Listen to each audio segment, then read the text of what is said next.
Did you experience having a relationship kung saan wala kang boses? Isang relasyon na akala mo langit, pero yun pala ay isang impyerno na malamig sa umpisa, pero habang tumatagal ay umiinit na pala ng hindi mo namamalayan. At yung init na yun ay unti-unting tumutupok, hindi lang sa iyong puso, kundi sa buo mong pagkatao. Have you experienced a relationship so toxic na binago ka na lang nito? Grabe, may pa-English na ang inyong Mamma Mia today. Anyways, hi sa inyong lahat. Ayon, maligayang pagbabalik dito sa ating channel. Kung ikaw man ay nagbabalik ngayon, maraming salamat. Kung bago ka naman sa channel na ito, thank you so much for visiting. Huwag na nating patagalin dahil alam kong medyo nakaka-excite ang pa-intro ng Mamma Mia ninyo. Eto na po ang inyong paborito, ang mga kwento dito lamang sa Dear Mamma Mia.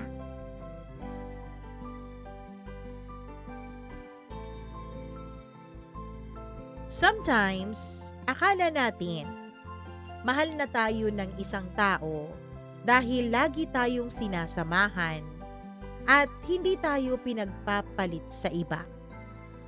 Minsan akala natin yung hindi panloloko sa atin, yun na yung pinaka natatawag nating malaking bahagi ng pagpapakita ng sobrang pagmamahal ng ating mga jowa. Pero paano kung sabihin ko sa inyo na mas mabuti pa yung nangaliwa kesa sa yung mga pinaranas sa inyo ang mga naranasan ko? Dear Mamma Mia, sobrang sensitibo po nitong aking kwento. At paalala lang po na ang kwentong ito ay tungkol sa grabing pang-aabuso. Hindi ko to ikwento para magpasarap yung iba sa kwentong ito, kundi para magbigay ng mulat at magbigay rin ng lakas sa mga biktimang kagaya ko. Mamma Mia, itago niyo na lamang po ako sa pangalang Bella. Isa lang po akong ordinaryong babae. Hindi po ako espesyal kung ikukumpara mo sa iba. Hindi naman po ako sobrang kagandahan at hindi rin naman matatawag na pangit. Isa lang akong babaeng marunong magmahal ng sobra-sobra. At sabi nga nila, lahat daw ng sobra ay masama. At dito sa kwento kong ito, napatunayan kong totoo yun. Kahit pa nga yung mabuting bagay, kapag sinosobrahan mo palagi, ay nagiging masama at toxic sa huli. Nakilala ko po siya nung mga panahong pagod na akong mabuhay ng mag-isa. Nakilala ko siya nung mga panahon, Mamma Mia, na akala ko wala na talagang ibang taong nararapat sa akin. Na wala na akong ibang taong makikilala na magbibigay ng pagmamahal. Background lang, Mamma Mia. Namatay po ang tatay ko. 3 buwan bago kami magkakilalang dalawa. Ang tatay ko ang natatanging tao sa pamilya namin na hindi ako itinuring na iba. Kung naitatanong niyo po, isa po akong ampon, Mamma Mia. Hindi po ako totoong anak ng mga magulang ko. Simula bata pa lang ako, alam ko na yung totoo. Kasi araw-araw, pinaparamdam naman sa akin ng nanay ko na hindi niya ako kaano-ano. Lalo pa yung nakababata kong kapatid. Araw-araw, tuwing galing ang nanay ko sa lakad, Laging may maganda o masarap na pasalubong ang kapatid ko. Ako ay wala. Mag-aantay lamang ako kung may sobra ang kapatid ko at yun lang ang para sa akin. Oh, huwag ka nang mag-inarte. Buti nga't binigyan ka pa ng kapatid mo eh. Pero ang tatay ko, pantay ang pagmamahal niya sa amin. Ng kapatid kong tunay niyang anak at sa akin na isa lang ampon. Siguro kaya ayaw sa akin ng nanay ko ay dahil anak ako ng pinsan ng tatay ko na kinamumuhian niya. Hindi ko alam kung anong kwento nila, basta alam ko galit siya dun sa pinsan ng tatay kong yun. At kaya rin siguro ako mahal ng tatay ko dahil in a way ay magkadugo naman kaming dalawa. Mama Mia, kahit ayaw sa akin ng nanay ko at habang lumalaki yung kapatid ko, ay ganun na rin ang turing niya sa akin, ay hindi ko naman masyadong alintana yun. Ayos lang naman sa akin yun kasi andyan naman ang tatay ko na laging nagpaparamdam sa akin ng kaniyang pagmamahal. Pero hindi pala lahat ng taong ating kasama, lahat ng taong ating mahal at nagmamahal sa atin ay magtatagal sa ating buhay. Dahil kalimitan, nawawala din sila. At ang masakit ay ang pagbibiro ng tadhana na kung sino pa yung nagmamahal sa'yo, kung sino pa yung kakampi mo sa lahat ng bagay, yun pa talaga ang kukunin niya sa buhay mo. Sobrang devastated ako nung mawala ang aking ama o yung amang kinalakihan ko. Napakasakit nun sa akin. Nawalan ako ng kakampi para akong isang ibon na nawalan ng mga pakpak. Ganon, Mama Mia. Ang sakit-sakit. At nung nawala nga ang tatay ko, doon na ako pinaalis sa bahay ng kinalakihan kong nanay. Oh, wala na dito si Arnolfo. Wala ka ng rason pa para manatili dito, ha? Bella, umalis ka na dito. Bibigyan kita ng 1 linggo. Kasi yung kwarto mo pauupahan ko. Para may pandagdag kita na lang para sa amin. Nitong si Ashley. Ang tinutukoy niya yung kapatid ko, Mama Mia. Sa totoo lang, may trabaho na rin naman ako nun eh. Pwede na rin naman talaga akong makatulong kung tutuusin. Kaya inoffer ko yun sa kanya. Ayokong tumanggap ng tulong mula sa'yo. Ang gusto ko, umalis ka. Dahil naaalibadbaran ako dyan sa pagmumukha mo. At secondary na lang yung pagpapaupa ko dyan sa kwartong inuukupa mo. Wala ka ng lugar sa pamamahay na to at sa pamilyang ito, Bella. Kaya lumayas ka na. Wala akong nagawa, Mama Mia, kundi ang umalis. Wala akong nagawa, kundi ang iwanan ang bahay na kinalakihan ko. Ang bahay na puno ng masasaya pero mapapait ding mga alaala. Iyak ako ng iyak nung araw na umalis ako. Oh, ang arte-arte mo, iiyak-iyak ka pa dyan. Sige na, bilisan mo dahil mamayang hapon, pupunta na yung uupa dyan. Titignan na yung kwarto na yan. Siguraduhin mong malinis yan ha, bago ka umalis. Nagpunta ako sa aking isang kaibigan. Kinupkup niya ako panandalian habang naghahanap pa ako ng malilipatan. Naubos din kasi ang savings ko, Mama Mia, nung mamatay po ang tatay-tatayan ko. Kasi wala rin namang insurance ang tatay. At kulang na kulang din naman ng pera nila. Kaya yung savings ko ay tinulong ko para mabigyan ng disente at maayos na libing ang taong nagmahal sa akin.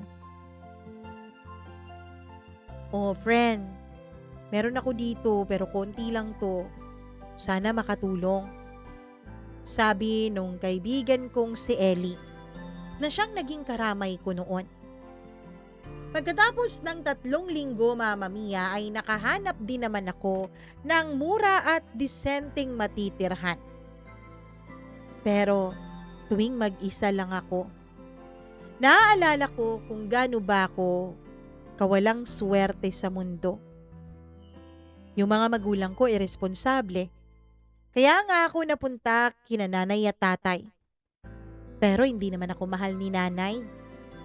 Hindi ko rin naman siya masisisi dahil hindi nga niya ako kadugo at isa pa mortal niyang kaaway ang tunay kong ina. Yung tatay ko, yung nag-iisang taong nagmahal at tumanggap sa akin, kinuha pa talaga ng mundo. Kaya ang hirap-hirap para sa akin na tanggapin ng lahat. Kaya nga, Mama Mia, 3 buwan na puro lang ako trabaho at overtime. Hindi ko aakalain na may darating pang taong magbibigay ng panibagong saya at sigla sa puso ko. At yun nga ay si Jared. Matangkad siya, palabiro, may itsura, marunong magsalita. Yung tipong lalaking kayang gawing ikaw lang ang pakiramdam mo kahit marami naman kayong magkasama. Yung tipo ng lalaking tingin pa lang ay matutunaw ka na, Mama Mia.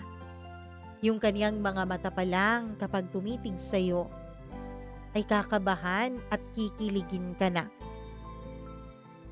Napakabait ni Jared nung kami ay magkakilala. Pinakilala siya sa akin ng pinsan ni Ellie, ng pinsan ng kaibigan ko. Mama Mia, ang sabi, nung nakita daw ako dun sa mall kung saan kami nagkatagpong ni Ellie at ng pinsan niya, hindi na raw ako mawala sa utak ni Jared. Kulit ng kulit daw ito sa kanya para ipakilala kami sa isa't isa. At nung naging magkakilala nga kami, ay wala naman pong sinayang na panahon si Jared. Agad niyang pinakita sa akin ang interes niya.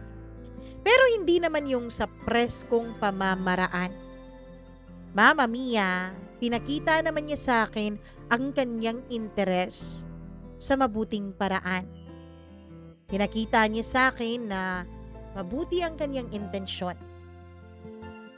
Alam mo, Bella, gandang-ganda talaga ako sa'yo. Bukod kasi sa maganda ka talaga, napakabuti mo pang tao. At bihira na ang mga ganyang klaseng babae ngayon. Lalo na ang mga babaeng mahinhin katulad mo.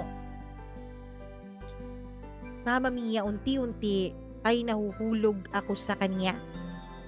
Kasi lagi niyang iniisip at inuuna ang nararamdaman ko. Lagi niya akong inaalagaan. Lagi niyang pinapaalala sa akin na kumain na ako.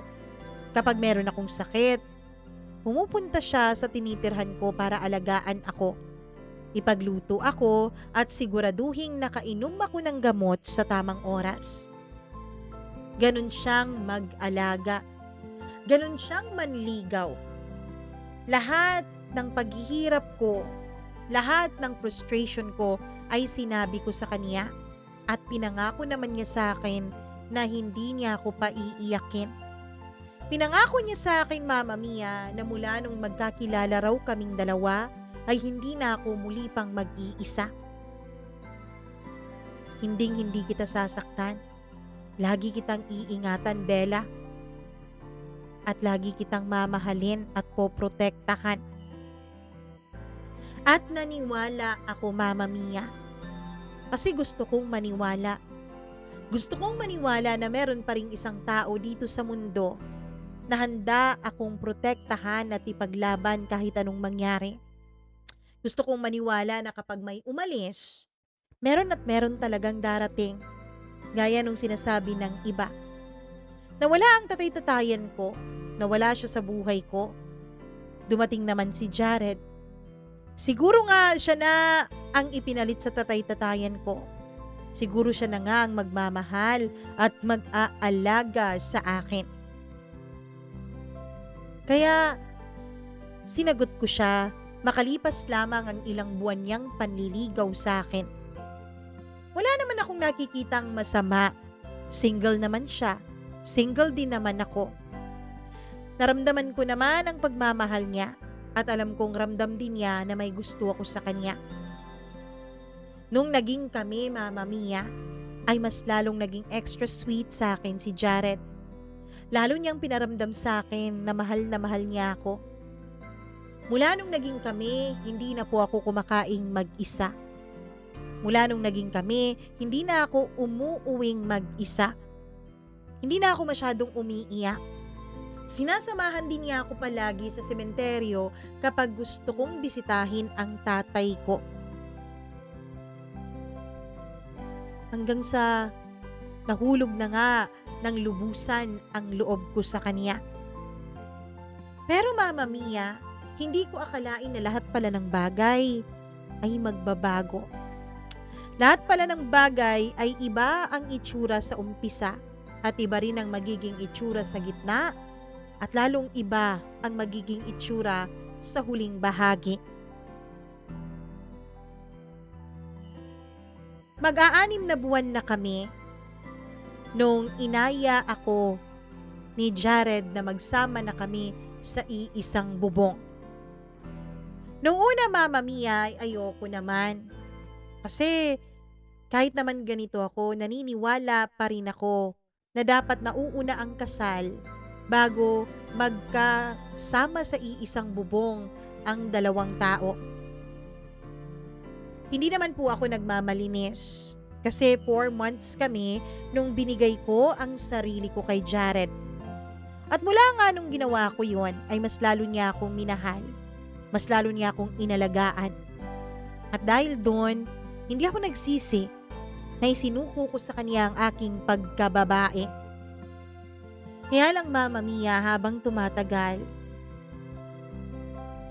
nung mga panahon, nahulog na ako sa kanya. Dito ko napapansin ang mga mumunting pagbabago sa kilos at pananalita niya. Isang araw, amin po yung Montsari. Nagkasundo kaming mag-dinner sa labas. At dahil day off ko noon sa trabaho, ay nasa bahay lamang ako kaya nakapaghanda ako ng todo. Nag-light makeup ako, pinusod ko rin ang buhok ko at nagsuot ako ng hindi naman masyadong sexy pero medyo hapit na damit. Oh, bakit ganyan ang suot mo? Ano? Bakit? Anong mali sa suot ko? Yun agad ang bungad niya sa akin nung magkita kaming dalawa para sa dinner date namin. Dapat di ganyan ang suot mo eh. Nakakabastos tignan. Anong nakakabastos dito? Ni wala ngang makikitang balat? Oo nga, wala ngang nakikitang balat. Pero hulmang-hulma naman lahat ng parte ng katawan mo. Jared, hindi ko naman problema kung malisyoso ang mga tao. Gandang-ganda ako sa sarili ko kapag ganito ang suot ko eh. Basta sa susunod, wag mo na yang susuotin ha. Nakakawala kang ganang kaksama. Hindi ko alam kung saan nanggaling yon. Hindi ko alam kung saan nanggaling ang sinabi niyang nakakawala ako ng ganang kasama. Pero dahil ayokong masira ang gabing yon kasi nga Montsari namin ay hinayaan ko na lang. Pinalagpas ko na lang, Mama Mia. Pagdating naman namin sa bahay, nung hinubad na niya yung suot ko, ay parang nawala na rin laman lahat ang tampo at ang inis niya kanina. Ako kahit medyo na-insulto ako sa mga sinabi niya ay binaliwala ko na lang. Kinalimutan ko na lang alang-alang sa kapayapaan. Lumipas pa ang ilang mga araw at ilan pang mga linggo. Sabado noon, pareho kaming walang pasok. Nasa bahay lang ako pero biglang nag-chat ang katrabaho ko kasi meron daw kulang dun sa sinabit kong report. Meron pala akong hindi na-attach na file. Bising-busy ako noon sa kaka-chat. Binibigyan ko siya ng instruction kung saan makikita yung file. Ang hindi ko alam, kanina pa pala ako tinitignan ni Jared. Kanina pa pala pinapansin ang mga kilos ko. Oh, sino yung kachat mo ha? Sa trabaho. Trabaho? Di ba Sabado ngayon, day off mo? Bakit kailangan kasama pa yan? Bakit kailangan nagre-reply ka pa dyan? Jared, kailangan nitong ma-submit. Kasi kailangan na ang desisyon nito first thing on Monday morning. Monday pa pala yan eh. Tigilan mo na yan. Hindi, kailangan ko to. Kailangan ko tong tapusin para hindi ako ma-award ng boss ko on Monday. Nakita ko ang pagkunot ng noon niya. Nakita ko ang galit sa kaniyang mga mata, pero hindi naman din siya nag-insist pa. Kaya hinayaan ko na lang. Again, pinalipas ko na lang Mama Mia para wala na lang gulo, para wala na lang away. Hanggang sa sinundo niya ako sa opisina. Natagalan siya Mama Mia kaya nagantay pa ako sa labas ng building. May kasamahan akong lumapit sa akin, isang lalaki. Meron siyang ikwinento sa akin dahil may inaantay din daw siya. Habang nagkukwentuhan kaming dalawa, tawa ako ng tawa dahil nakakatawa naman talaga yung mga kwento niya sa akin noon. Pero biglang dumating si Jared. Nakita ko ang panlilisik sa mga mata niya Mama Mia. Agad akong nagpaalam dun sa kasamahan ko. Pagpasok ko sa loob ng kotse ni Jared, ay agad niyang hinawakan ng mahigpit ang braso ko. Sino yung kausap mo ha? Yun, si Anton yun. Kasama ko sa trabaho. Kasama sa trabaho? Bakit ang landi-landi ng tawa mo dun sa lalaking yun? Jared, hindi naman yun malandi. Ganun naman talaga ako tumawa, di ba? Hindi. Napaka-flirtatious mo. Ang landi eh. Ay nako, ayan ka na naman, nagsiselos ka na naman. Hindi ako magsiselos kung walang dahilan na. Sabi niya. Malis na nga tayo, ang init-init naman ng ulo mo eh. Mama Mia, dati, kapag nagsiselos siya sa ganon, ang totoo niyan kinikilig ako. Pakiramdam ko ang ganda-ganda ko. Takot na takot siyang mawala ako. Takot na takot siyang maagaw ako ng iba. Akala ko normal lang yun, lalo na kapag nagmamahal ka. Akala ko kasi, ang selos ay pagmamahal. Na kapag nagsiselos ang tao, ibig sabihin mahal ka niya dahil ayaw kaniyang mawala. Yun ang maling pag-aakala ko noon. Kapag nagsasabi ako ng mga ayaw ko, tatahimik lang siya. Kapag meron po siyang hinihingi sa akin, tapos hindi ko mapagbigyan, nagagalit siya. Tapos ako pang magsusorry Mama Mia. Pakiramdam ko kasi ako yung may pagkukulang. Pakiramdam ko ako yung may pagkakamali kaya dapat ako yung mag-sorry.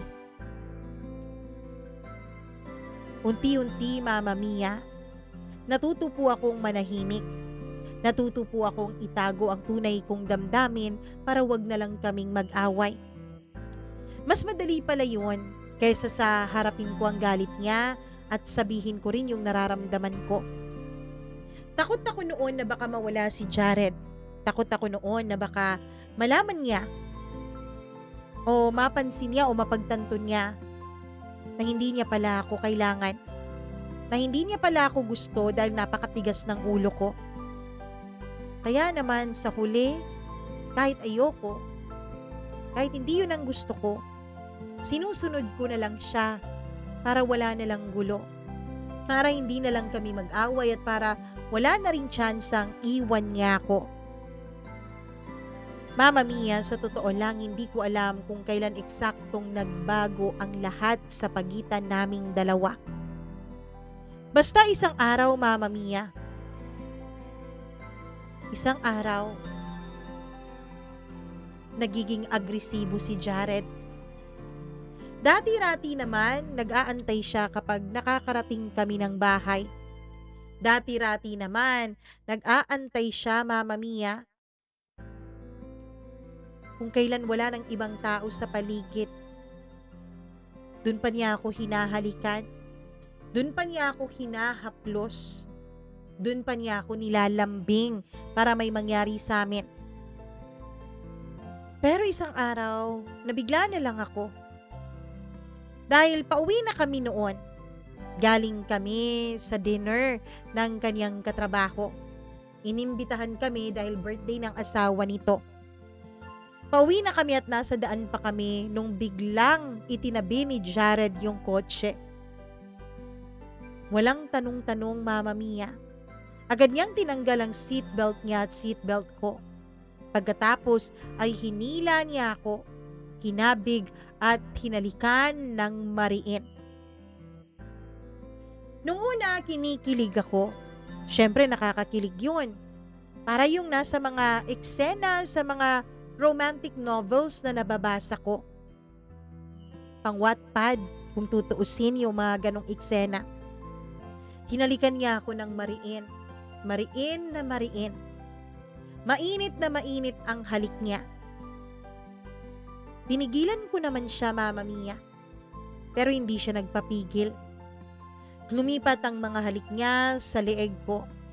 Hanggang yung mga haplos niya ay pumupunta na sa mga masiselang bahagi ng katawan ko.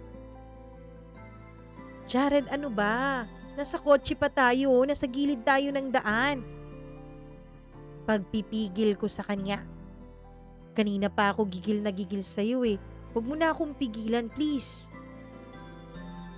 Hindi ko nga siya napigilan, Mama Mia.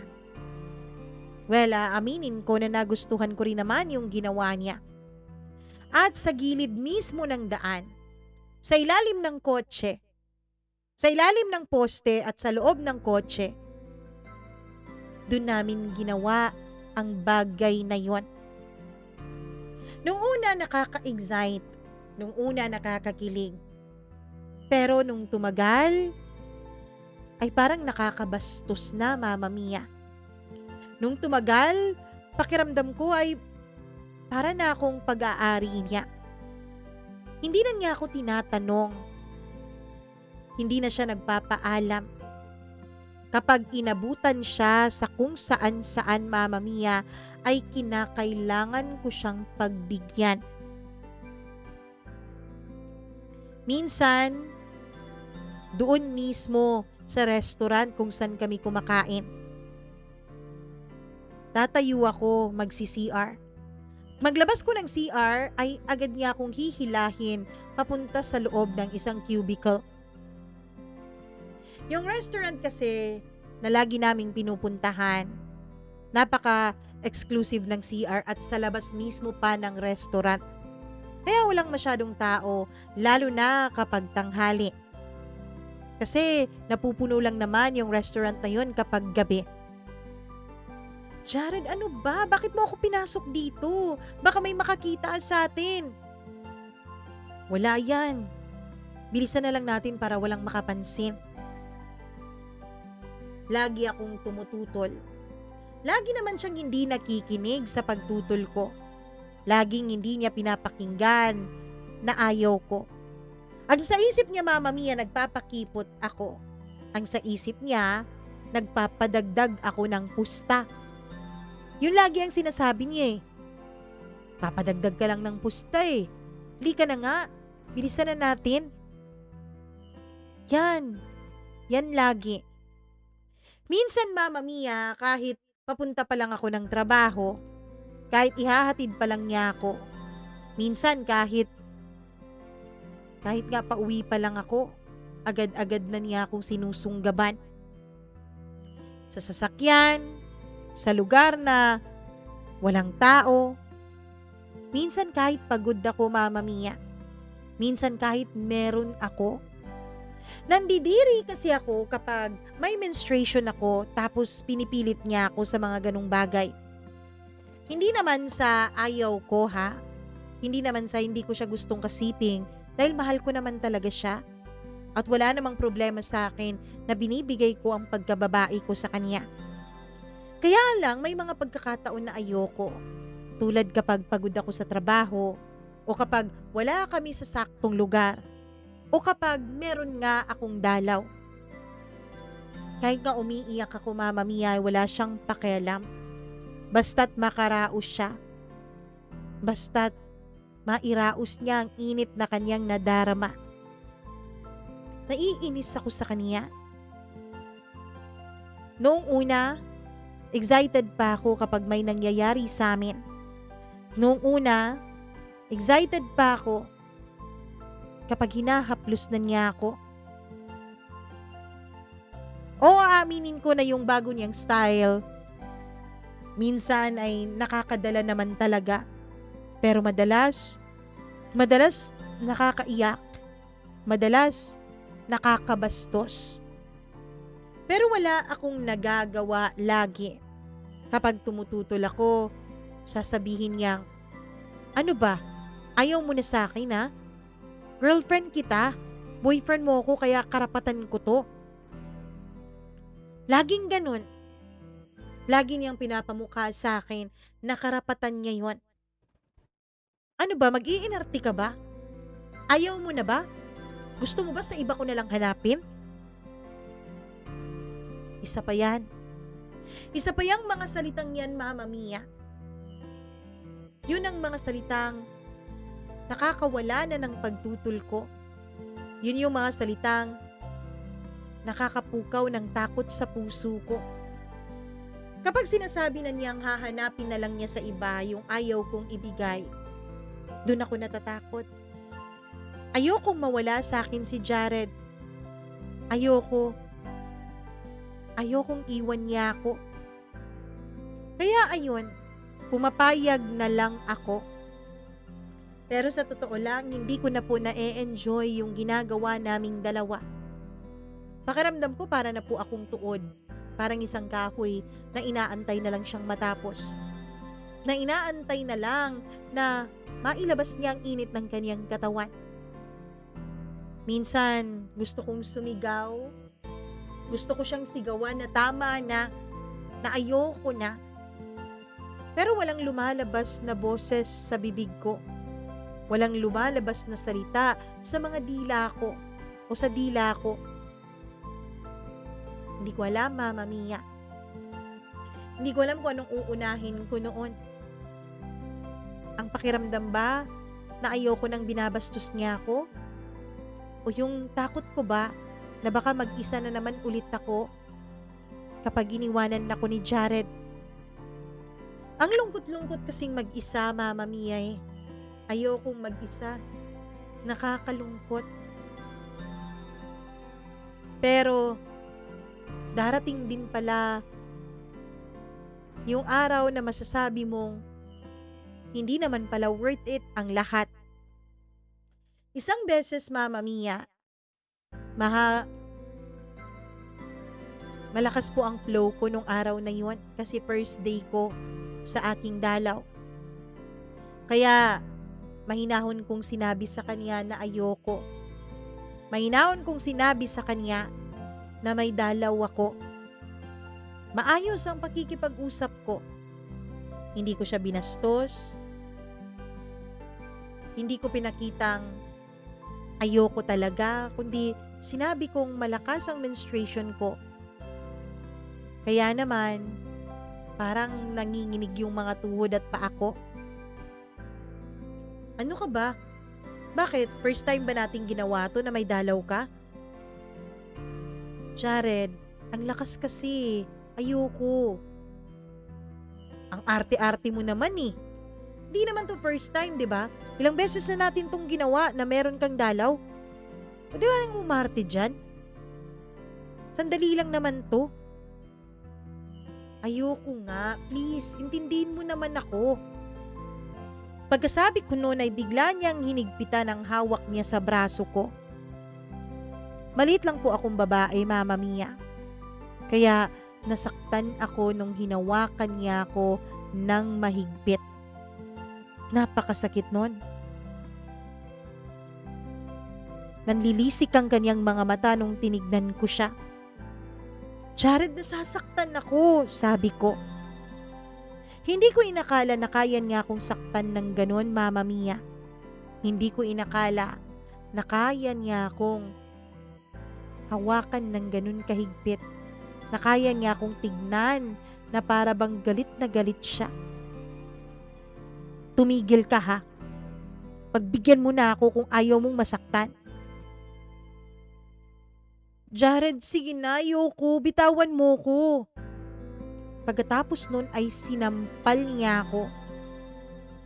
Hindi naman malakas yung sampal pero sapat para ipaalala niya sa akin na wala akong laban.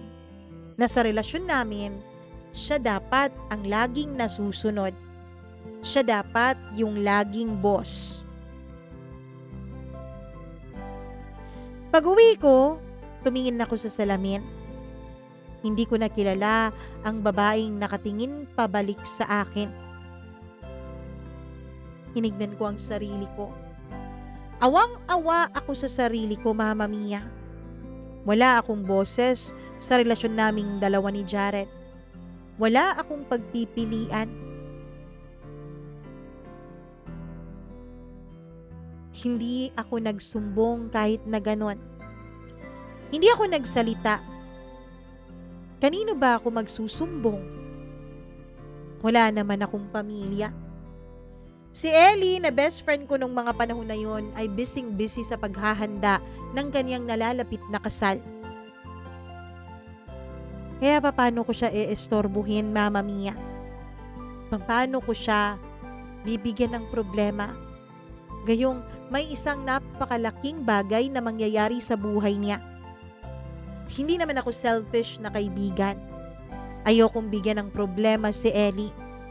Dahil piyadong kapag sinabi ko sa kanya ay sisisihin niya ang pinsan niya at ang kanyang sarili. Dahil sila ang dahilan kung bakit naging magkakilala kaming dalawa ni Jared. At isa pa, Mama Mia, hindi rin naman ako sigurado na may maniniwala sa akin. Girlfriend nga ako, 'di ba? At ilang beses ko na rin binigay ang sarili ko sa kung saan-saan at sa ganung sitwasyon. At ayoko rin na masira si Jared. Sa mata ng ibang tao, napakabuti niya.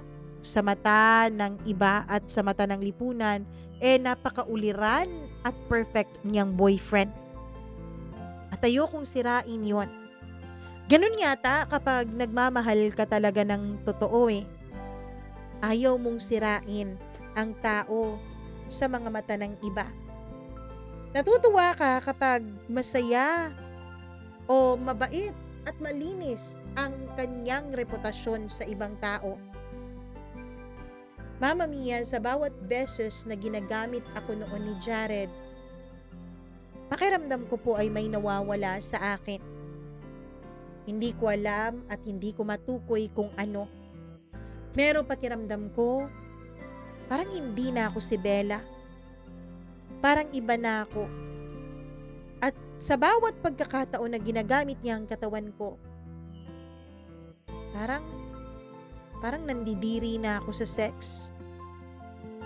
Hindi ko alam kung dignidad lang ba ang nawawala sa akin dahil nararamdaman ko ngang hindi na ako nire-respeto ni Jared at binabastos na niya ako.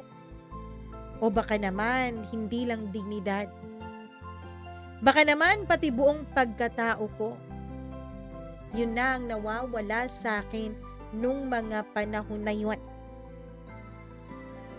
May mga gabing hindi mo malilimutan kahit pilitin mo pa itong ibaon sa limot. At ang gabing ito ay isa sa mga gabing yun. Pagod na pagod ako noon galing trabaho.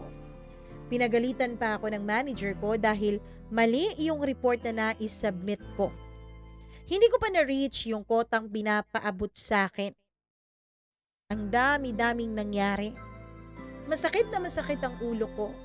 Mabigat din ang katawan ko, Mama Mia, na para bang lalagnatin o magkakasakit na ako. Sinabi ko sa kanya nung sinundo niya ako na gusto ko na lang umuwi at matulog. Pero ngumiti lang siya. Yung ngiting hindi naman pagsang-ayon sa request ko. Yung ngiting hindi naman po ngiti na parang nakikinig siya sa mga hinaing ko.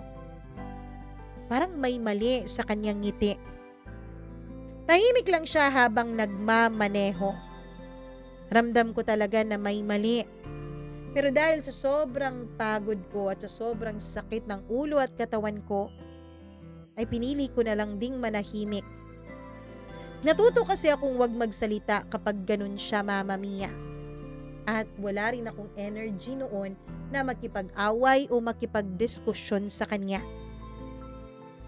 Hanggang sa huminto siya sa isang madilim na lugar. Walang ilaw, walang katao-tao.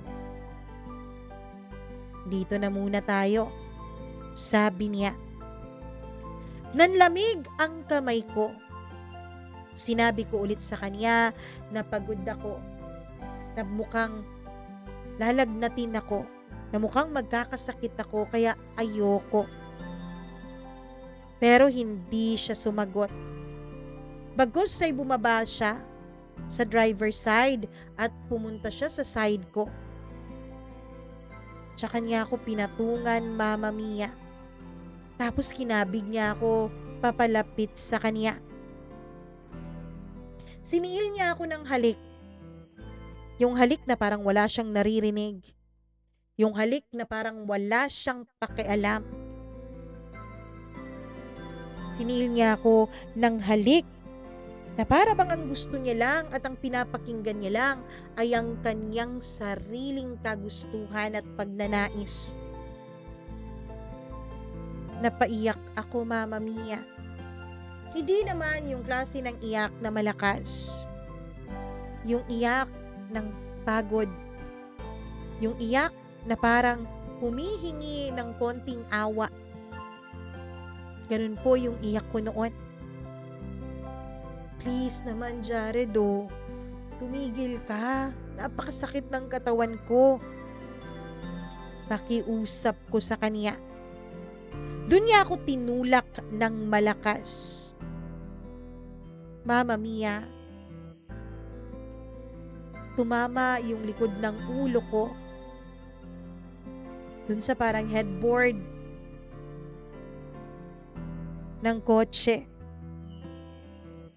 Tumama ang likod ko dun sa sandalan ng upuan ng kotse. Sure, hindi naman yun ganun katigas pero matigas pa rin.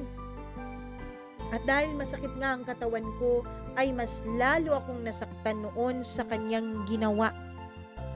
Napahiyaw ako sa sakit na naramdaman ko. Hinawakan niya ang leeg ko, Mama Mia. Hindi naman masyadong madiin, pero sapat na para matakot ako. Lalo pa na nanlilisik na noon ang kanyang mga mata. Sapat para maramdaman kong pwede niya akong patayin doon kung tutuusin, kung kanyang gugustuhin. Dahil napakadilim ng lugar na yon at walang taong dumadaan. Yung mga sasakyan naman ay nasa kalsada lamang pero medyo malayo. At kahit na sumigaw ako doon, siguradong imposibleng may makarinig sa akin. Sa loob ng ilang segundo, naisip ko ang mga posibleng mangyari sa akin noon, Mama Mia. Walang ibang pumapasok sa isipan ko noon kundi, sa ganito lang ba matatapos ang buhay ko? Sa ganito lang ba ako mawawala sa mundo? Natakot ako sa panlilisik ng kanyang mata. Arte mo? Ano ba? Papayag ka ba o hindi? Wala na akong ibang nagawa kundi punasan ang luha sa aking mga mata. Pagkatapos ay hinila ko ang kamay niya para pakalmahin siya. Nung kumalma na siya, Mama Mia, akala ko ay uuwi na kami. Pero hindi. Itinuloy pa rin niya ang binabalak niya kanina. Kahit pagod na pagod ako, kahit lalagnatin na ako, wala siyang pakialam. Itinuloy pa rin niya. Hindi na lang din ako tumutol dahil sabi ko nga sa inyo, Pwede niya akong patayin sa lugar na yon nang walang ibang makakaalam. Pagkatapos ng gabing iyon, naging iba na ako. Hindi na ako yung babaeng basta na lang tumatawa, yung babaeng napakababaw ng kaligayahan. Hindi na rin ako yung babaeng nag-iisip pang mangarap ng kung ano-ano sa buhay niya. Ewan ko kung naramdaman nyo na o naranasan nyo na para bang may nabasag sa loob nyo. Kahit anong pilit kong ayusin yun ay hindi ko maayos-ayos. Kahit anong pilit kong sabihin sa sarili ko na hindi naman yun mangyayari ulit, ay parang may parte pa rin sa sarili kong wasak na at hindi na maayos pa. Pumasok ako sa trabaho pagkatapos ng gabing yun na para akong isang robot. Oo, ngumingiti ako sa harap ng mga tao. Ngumingiti ako sa harap ng mga boss ko. Pero sa loob ko, pakiramdam ko noon, Mama Mia, ay wala na talaga akong buhay. Wala na akong sariling desisyon. Wala nang silbi ang buhay ko. Tuwing gabi, sa totoo lang, lalo na kapag umuwi sa apartment ko, si Jared ay natatakot akong matulog. Kapag naman sa apartment niya ako inuuwi niya, ay hindi rin ako lalong nakakatulog. Mama Mia, bukod kasi sa takot akong managinip na may nangyayaring masama sa akin, takot din ako na baka may maisip siyang kakaiba. Meron na kasi siyang kakaibang ginagawa sa akin na hindi ko na lang idedetalye dito sa inyo at baka sakaling bawal pa ito sa channel ninyo at baka ako pang maging dahilan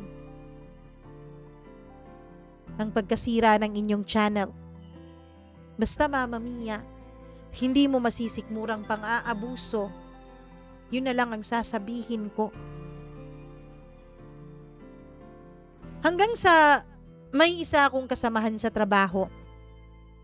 Hindi naman naka-close kaming dalawa.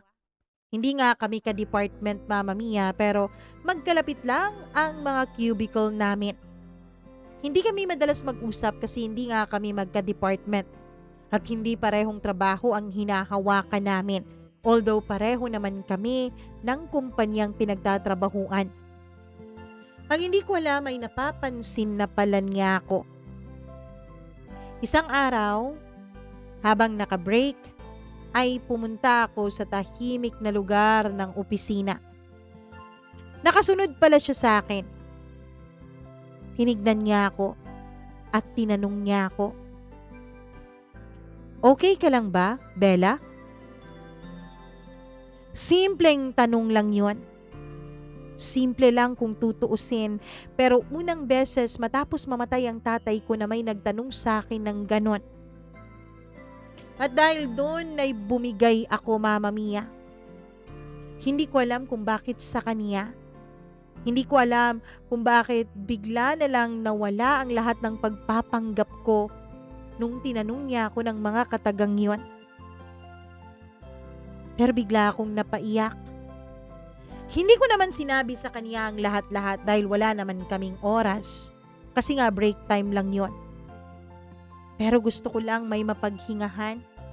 Gusto ko lang may masabihan. Sabi ko lang, may nananakit kasi sa akin. Nagsabi ako sa kanya ng mga pahapyaw na detalye. Hindi buong-buong detalye. Pahapyaw lang. Tahimik siyang nakikinig sa akin. Mula akong narinig na sinisisi niya ako. Hindi tulad ng ine-imagine ko na kapag nagsumbong ako sa ibang tao, sasabihin nila kasalanan ko. Kasi kung gano'n naman pala, bakit hindi ako umalis? Kung sa umpisa pa lang nung inabuso ako, bakit hindi ko napansin? Dapat ako daw ang umalis. Ganun ang na-imagine ko, Mama Mia, na sasabihin ng iba. Pero siya iba. Sinabi niya sa akin na wala akong kasalanan. Hindi ko kasalanan kung ginagawa iyon sa akin ng isang tao. Unang beses kong narinig yun. At parang may humawak sa puso kong nadudurog na. Para bang may isang taong pinupulot ang bawat pirasong natanggal sa puso ko. Gusto mo bang pag-usapan natin yan mamaya bago tayo umuwi? Hindi na. Kasi susunduin naman niya ako eh. Gusto mo pa bang umuwi kasama siya? Hindi ko alam. Pagkatapos noon ay napansin naming nagsibalikan na ang aming mga kasamahan mula sa kanilang mga break. Kaya pumunta muna ako ng CR at inayos ang sarili ko. Dahil piyadong magtataka sila kung bakit ako umiiyak. Bago pa man matapos ang trabaho nung araw na yun ay nakatanggap ako ng text mula kay Jared. Mauna na raw ako dun sa apartment niya. Kasi meron pala silang meeting at matatagalan daw sila. Dahil dun Mama Mia ay nagkaroon ako ng pagkakataon na makausap ulit yung katrabaho ko. Nagsabi ako sa kanya, hindi madali ang pinagdadaanan mo, Bella. Pero may pinto para sa'yo. Pwede kang umalis. Kailangan mo lang gustuhin. Yun ang payo niya. Pero kung ikaw ang nakaranas at kung ikaw ang nasa sitwasyon, Mama Mia, hindi po talaga madaling umalis. Ito ang hindi naiintindihan ng nakakarami. Ito ang hindi naiintindihan ng mga taong hindi naman naranasan yung mga pinagdadaanan ng mga katulad ko. Laging may takot sa puso mo. Bukod pa dun ay may guilt. Kasi naiisip mo naman na mabuti naman siya dati. Naiisip mo naman na sinagip ka naman niya dati, na minahal ka naman niya ng totoo. Na baka magbago pa siya. Baka meron lang talagang nangyari kaya siya ganon. Baka ikaw lang ang tanging makakaintindi sa kanya. Ganon ang mga naririnig ko sa ulo ko, Mama Mia.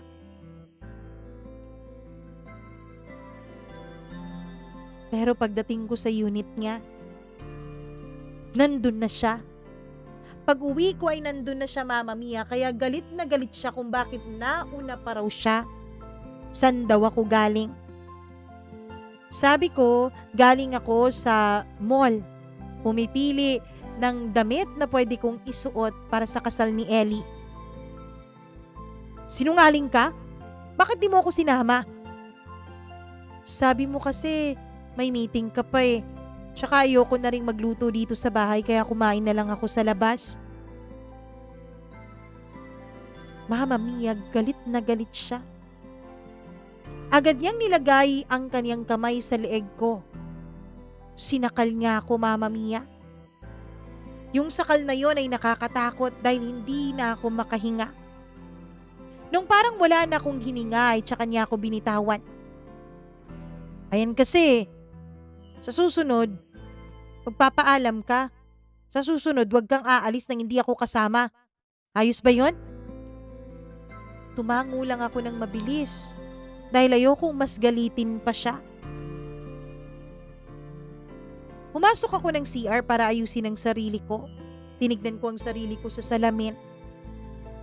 Kung mananatili ako dito, kung mananatili akong girlfriend niya, mabubuhay pa kaya ako sa susunod na buwan? Kaya sa gabi ding yun, Mama Mia, habang tulog siya, ay kinuha ko ang mga gamit ko na nasa apartment niya. Opo, nagsasama na po kami sa iisang bubong pero 2 apartment po ang inuuwian namin. Yung apartment ko at yung apartment niya. Kinuha ko ang mga gamit ko. Hindi naman marami ang mga gamit ko doon. Pagkatapos, Mama Mia, ay umuwi agad ako ng apartment. Nung apartment na tinitirhan ko at kinuha ko rin ang mga importante kong mga gamit. Hindi ko kinuha lahat, syempre, dahil alam kong mahihirapan akong magbitbit. Habang naglalakad ako palayo sa apartment ko ay nanginginig ang tuhod ko. Pero sa bawat hakbang ko noon, Mama Mia, marabang may bigat o bumibigat na tanikala na natatanggal sa loob ng puso ko at sa aking mga balikat. Pumunta ako sa isang hotel na never pa naming pinuntahan noon. Doon ako nagpalipas ng gabi. Mama Mia, madaling araw, nung narinig kong nagre-ring ang cellphone ko. Nung tignan ko yon ay pangalan ni Jared ang rumihestro. Agad na nilukob ng takot ang katawan at pagkatao ko. Agad kong pinatay yung cellphone, pero bago pa yon ay pinadalhan ko muna ng mensahe yung katrabaho kong napagsabihan ko ng aking problema. Sabi ko, siya na lang ang magsabi na hindi muna ako makakapasok sa trabaho. Sinabi ko sa kanya kung nasaan ako. Nakiusap ako sa kanya na huwag niyang sasabihin kung nasaan ako. Pagkatapos nun ay pinatay ko na ang cellphone. 3 araw yung binook ko sa hotel na yon. Pagkatapos kinahapunan noong araw din na yon, Mama Mia, ay dumating yung kasamahan ko sa trabaho. May dala siyang pagkain. May dala din siyang ngiti sa akin. Sa wakas at nakaalis ka na rin doon. Gusto mo bang ipapulis natin siya? Wag na. Tsaka na lang kapag humabol siya. Tsaka na lang kapag pinagbantaan na niya talaga ang buhay ko. Nung nandun na ang kasamaan ko sa trabaho ay naglakas loob akong buksan ulit yung cellphone ko, Mama Mia. Dun ko nabasa yung mga mensahe ni Jared. Mga tanong kung nasaan ako. Mga mensahe ng pagbabanta. Sapat na yung mga mensahe na yan para papulis mo siya. Wag na. Yun lang ang paulit-ulit kong sabi. Naglakas loob akong replyan si Jared. Ayoko na, Jared. Ayoko na. Palayain mo na ako. Palayain na natin ang isa't isa. May mga ebidensya ako sa pananakit mo sa akin. May mga ebidensya ako sa pang-aabuso mo sa akin. Kung ayaw mo akong palayain, mapipilitan akong magsumbong sa mga pulis. Mapipilitan akong ilabas ang mga ebidensya ko. At mapipilitan akong sirain ang mabuti mong imahe sa ibang tao. Pagkatapos kong ma-send yun ay hindi ko na po pinatay yung cellphone ko. Wala na akong natanggap na reply mula kay Jared. Wala na rin akong natanggap na tawag mula sa kanya. Naisip ko, baka natakot siya. Naisip ko na baka ayaw na rin niya ng gulo. Pero hindi doon natapos ang sakit. Sa totoo lang, doon pa lang nag-umpisa ang paghilom. Aaminin ko, Mama Mia, kahit nung nakalipat na ako ng ibang apartment, kahit nung nasigurado ko nang hindi na ako susundan ni Jared, ay may mga araw na gusto ko pong bumalik sa kanya. Kasi nga, hindi madaling mag-isa. May mga gabing umiiyak ako. May mga gabing iniisip ko na kung sana hindi lang naging seloso, naging abusado at possessive si Jared. Sana ay kami pa ring dalawa. Sana ay masaya kami. May mga alaala na bigla na lang sumusulpot. Nung kasal ni Ellie, Mama Mia, ay nagulat siya dahil hindi ko kasama si Jared. Tsaka ko palang sinabi sa kanya na hiwalay na kami. Gulat na gulat si Ellie. Pero sabi ko sa kanya tsaka ko na lang sasabihin kapag tapos na ang kasal niya. Mag-enjoy na muna siya sa honeymoon nila ng kanyang asawa.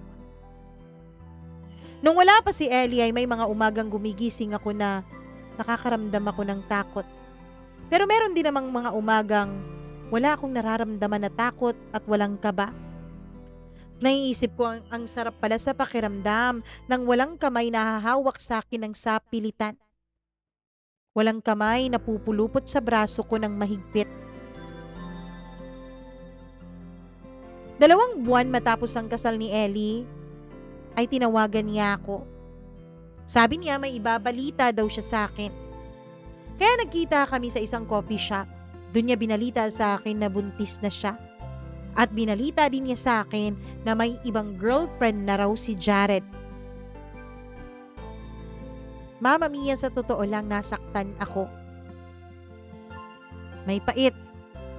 Pero mas nangingibabaw ang kapayapaan sa loob ko. Oo nga pala, Bella. Bakit nga pala kayo naghiwalay ni Jared? Doon ko kwento kay Ellie ang lahat. Galit na galit siya. Natakot nga ako noon dahil baka kung mapano ang baby sa sinapupunan niya kakabuntis pa lang niya. Uy, wag ka kang masyadong high blood dyan, ayos na ako. Bakit di mo sinabi sa akin? Di sana'y pinakulong natin yung Jared na yun. Ayoko kitang istorbohin dahil meron kang pinaghahandaang kasal. Ano ka ba naman, Bella? Best friend kita. Sa totoo lang, mas nauna kitang makilala kaysa dyan sa asawa ko Sana natulungan ka namin.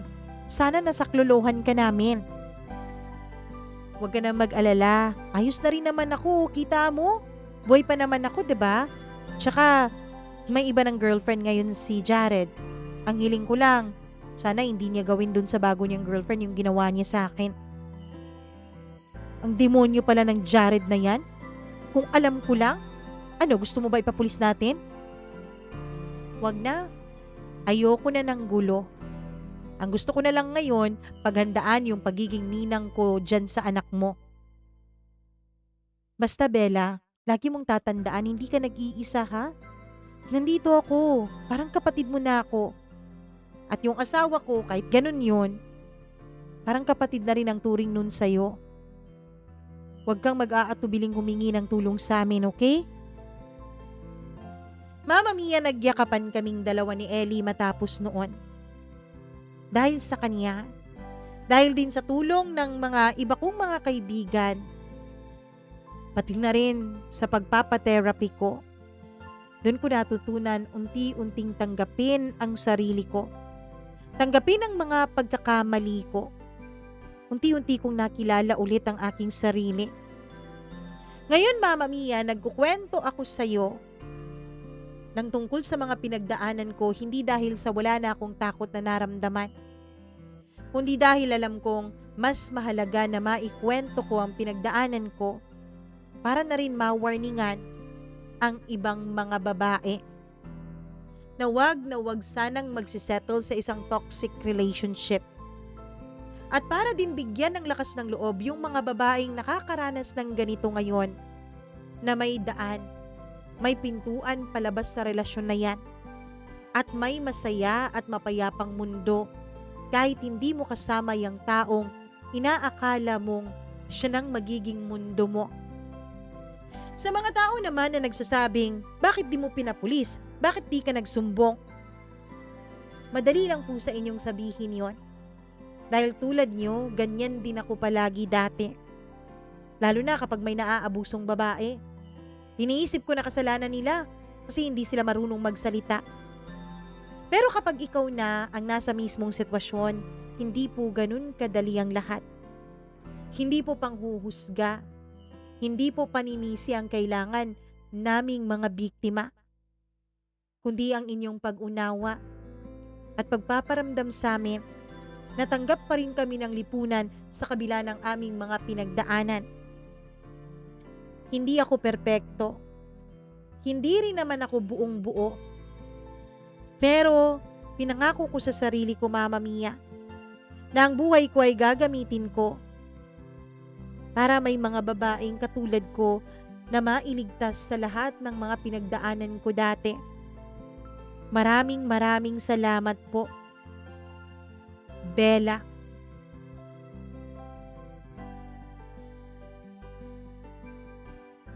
ay siyang tunay tunay yung sinabi ni Bella na kapag hindi mo pinagdaanan ng isang bagay, napakadali lang para sa'yo na magsabi ng mga dapat at hindi dapat gawin.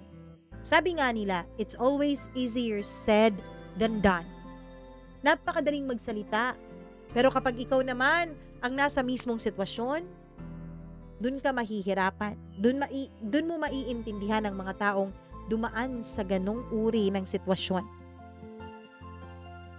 Tama ang sabi ni Bella, hindi po panghuhusga ang kailangan ng mga katulad niya, kundi pang unawa, pagmamahal, protekta at pagpaparamdam na meron silang kasama. Kasi hindi natin maiintindihan na may mga tao talagang takot na mag-isa. Kung hindi ka takot mag-isa, well, good for you, pero merong mga taong ayaw mag-isa at isa doon si Bella. At yun ang nakitang loophole, nakitang daan, nakitang bitak nitong walang hiyang Jared na to para abusuhin siya. Sa lahat po ng mga dumadaan, ng katulad ng pinagdaanan ni Bella, lagi niyong tatandaan na nandito kami. Laging merong handang makinig, handang umunawa. Tignan-tignan mo lang ang iyong paligid, meron at meron yan. At kung hindi mo pa kaya ngayon, ipagdadasal namin na sana dumating yung panahon na kakayanin mo nang umalis sa sitwasyon na yan. Maraming salamat, Bella, sa iyong kwento at sa lahat ng mga taong dumaranas nito ngayon. Sana po ay gumaling na kayo at sana po ay makawala na kayo sa tanikalang yan. Sa mga nanonood po ngayon, be careful and be gentle with your comments, okay? Pwede kayong mag-comment dyan sa baba pero be gentle. Kasi hindi natin alam ang mga pinagdadaanan ng mga babae o mga taong katulad ni Bella. Okay? Ayos ba yun? Anyways, paki-like at share ng videong ito para marami ang ma-inspire, marami ang makakuha ng lakas ng loob para lumaban sa kanilang mga pinagdadaanan. At syempre, kung hindi ka pa subscriber dito sa ating channel, ano pa bang inaantay mo? Pasko, ang tagal pa noon. Mag-subscribe ka na ngayon. Charot. Maraming salamat sa inyong pag-unawa at syempre sa inyong laging pakikinig at laging pagpunta dito sa channel natin. Hello din ako sa ating mga members na laging nandyan, nagmamahal, sinusuportahan tayo. Maraming salamat. Hi ako kay Diane Martinez, kay Smackdax, kay Maria Elena Abe, kay Marlia, Gianna Shane, kay Gail Easy, kay Maureen Tugab, kay Ricky, maraming salamat. Kay Colleen Bueno, thank you very much. Benson Boyser at kay Mila Raduban, maraming thank you sa inyong walang sawang pagmamahal at sa sobrang pagmamahal nyo sa channel natin. Bukod sa pagiging subscribers, nagpa-member pa talaga kayo. Thank you very much.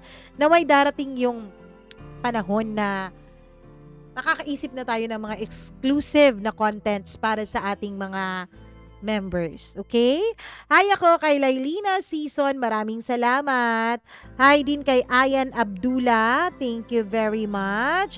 Dahil sa kati ng hotdog mo at sa landi ng katawan mo, nag-iisa ka na lang. Ganun. At nagtangka ka pa talagang tapusin ang buhay mo.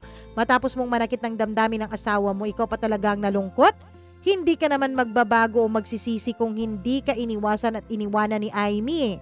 Kaya hindi ka totoong nagsisi o hindi totoo ang pagsisisi mo, boy. Masamang tao ka pa rin at tsak uulitin mo pa rin yan. Grabe. Yung kaniyang comment ay dun po sa ating kwento ng Thursday, yung matinding pag-iinit, karma ang kapalit. Ganun. Kasi po Thursday nang i-record ko itong kwento na ito. Hi ako kay Lorien Tolentino. Sabi niya, totoo yung sinasabi na tsaka mo lang marirealize ang taong mahalaga sa'yo kapag wala na. Sabi naman ni Gail Easy, dahil sa lust, masisira talaga ang pamilya pati na ang trabaho. Matutong makontento, ace. Anyway, buti at bumabawi ka sa anak mo at ipagpatuloy mo sana yan. Kay Lailina Season, sabi niya ang ganda ng story. Maraming salamat kay Charlene Baclohan, gandang tanghali. At sa lahat ng mga nakikinig ngayon. Oo po, babasahin na po natin yung mismong komento ninyo sa ating mga video. Kaya mag-comment kayo ng mga magaganda dyan. Baka sa susunod, ang inyong komento na ang ating maibida dito sa atin pong kwento. Thank you very much sa inyong pagmamahal. Kung meron po kayong sariling kwento, paki-share naman dyan. Ayan po ang ating email address, mamamiacdo0317@gmail.com. Mag-ingat kayo, mahal ko kayo hanggang sa susunod nating pagkikita. Mwah! Bye!